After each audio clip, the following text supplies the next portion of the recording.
नमस्ते साथियों। तो साथियों, आज हम आर्टिकल 43 से आगे के बारे में बात करेंगे। तो चलिए देखते हैं और उसका ट्रिक भी देखते हैं, क्या ट्रिक है।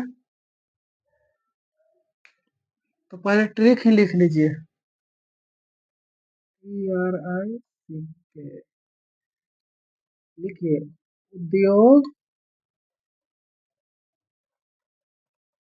समान आयु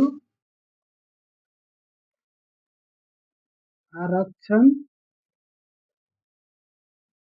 कोषा युक्त आहार कृषि वन एवं स्मारक विकास मिल जाता। ठीक, तो इसमें जो है अनुच्छेद 43 क से लेकर 51 तक के बारे में बात किए गए हैं। ठीक, ट्रिक क्या है?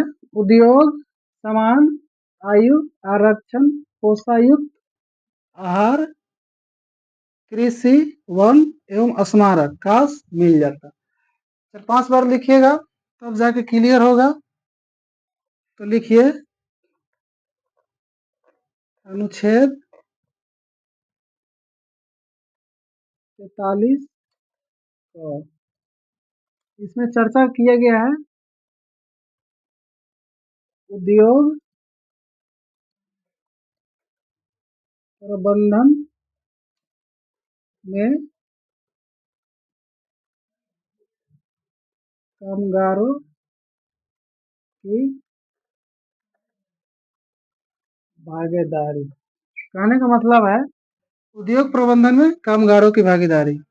उद्योग जो है उसमें सरकार मजदूरों को काम उपलब्ध कराएगी। ठीक, उसके बाद अनुच्छेद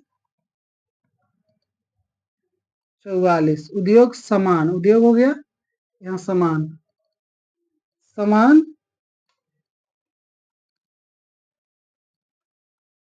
सिविल संहिता। इसमें समान सिविल संहिता के बारे में बात किया गया है। यहाँ कहने का मतलब यह है कि कोई भी धर्म का कोई व्यक्ति हो, उसके लिए शादी ब्याह का जो कानून होगा, जो भी कानून हो, एक समान ही होगा। शादी विवाह का जो कानून है उसका रीति अलग हो सकता है, लेकिन कानून सबके लिए एक बराबर होगा।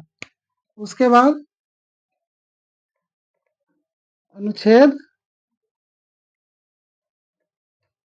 45, इसमें उद्योग समान आयु, इसमें कहा गया है कि 6 वर्ष से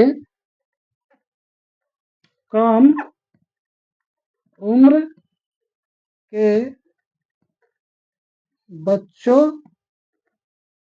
6 वर्ष से कम उम्र के बच्चों के स्वास्थ्य का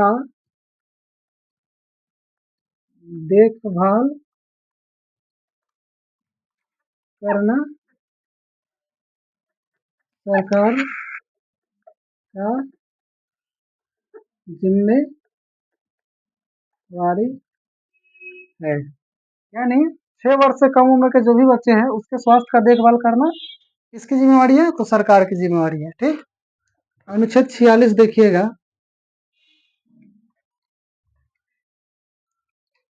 अनुच्छेद 46 में उद्योग समान आयु आरक्षण, इसमें SC ST और OBC के आरक्षण की चर्चा है। कहने का मतलब SC ST OBC के आरक्षण का चर्चा आर्टिकल 46 में किया गया है। ठीक, आर्टिकल 47 देखिएगा, अनुच्छेद 47 आरक्षण हो गया पोषायुक्त आहार। इसमें पोषा युक्त आहार, नशीली दवाओं पर प्रतिबंध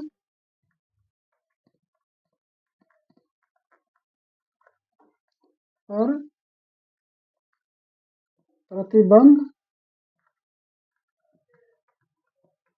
इत्यादि। कहने का मतलब है पोषायुक्त आहार, नशीली दवाओं पर प्रतिबंध इत्यादि। बिहार में जो शराबबंदी है लागू है तो आर्टिकल 47 के तहत ही उसको लागू किया गया है। ठीक, तो आर्टिकल 47 हो गया, पोषायुक्त आहार उपलब्ध कराएगी सरकार, नशीली दवाओं पर प्रतिबंध लगाएगी। आर्टिकल 48 उसके आगे ऊपर लिखते हैं,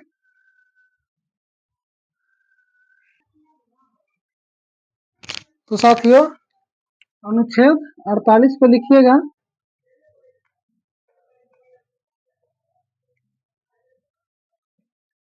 अनुच्छेद 48 में कृषि का चर्चा है।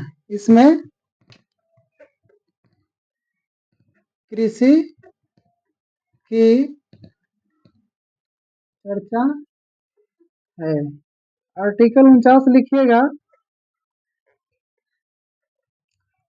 आर्टिकल 48 का लिखिएगा। इसमें वन, पर्यावरण, वन एवं वन्य जीवों की रक्षा करना सरकार की जिम्मेवारी है। स्टार मार के लिखिएगा। इसे 42वां संशोधन 1976 द्वारा जोड़ा गया था। ये जो हम संशोधन लिखाते हैं इसको भी ध्यान में रखिएगा, कभी कभी आर्टिकल ना पूछ के संशोधन पूछ देता है। ठीक, तो 48 का में पर्यावरण, वन एवं वन्य जीवों की रक्षा करना सरकार की जिम्मेवारी है। इसे 42वां संशोधन 1976 द्वारा जोड़ा गया था। अनुच्छेद 49 में लिखिएगा,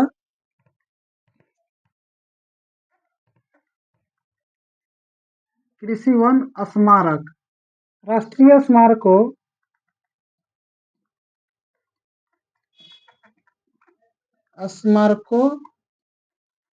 की रक्षा। इसमें राष्ट्रीय स्मारकों की रक्षा के बारे में चर्चा किया गया है। जो भी राष्ट्रीय स्मारक है उसका देखभाल करना सरकार की जिम्मेवारी है। अनुच्छेद 50 लिखिएगा,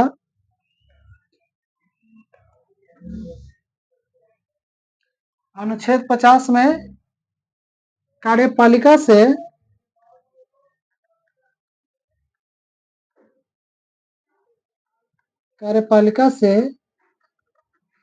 न्याय पालिका का अलगाव, यानी कार्यपालिका जो है उसे न्यायपालिका से अलग रखा जाएगा। इसका चर्चा आर्टिकल 50 में किया गया है। इससे क्या होगा कि न्यायपालिका जो भी निर्णय लेगी वह स्वतंत्र तरीके से लेगी, वह इसके लिए कार्यपालिका पे बाध्य नहीं होगी और ना ही कार्यपालिका का कोई दबाव इस पे होगा। ठीक, तो साथियों अनुच्छेद 50 को 51 को देखिएगा। अनुच्छेद 51 यहाँ का हो गया, ऐसा अलग है। ठीक, इसके थ्रू विश्व शांति की